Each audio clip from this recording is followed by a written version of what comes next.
这个是日规AF34、35后期的齿轮箱，大概一下齿轮箱装的方式是这一颗先装进去，再把这一颗塞进去。塞进去之后，它的后面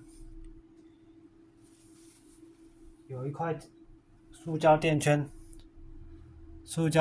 先进去，再把它安装到 case 上面。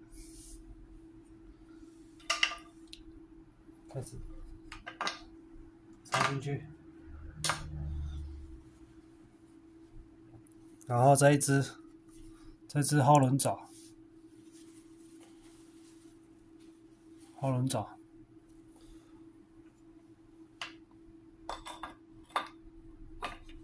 位置卡一下，塞进去就可以了。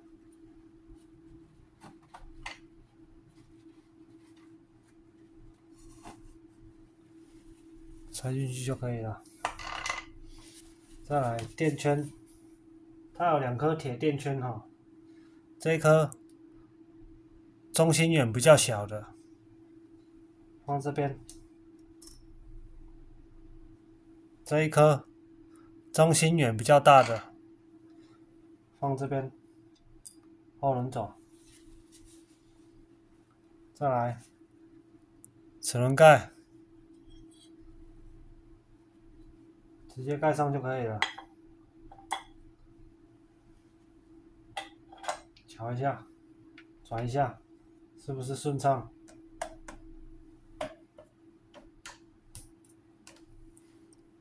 ？OK， 那个塑胶垫片跟铁垫圈非常的重要，一定要装，没有装齿轮会挂掉。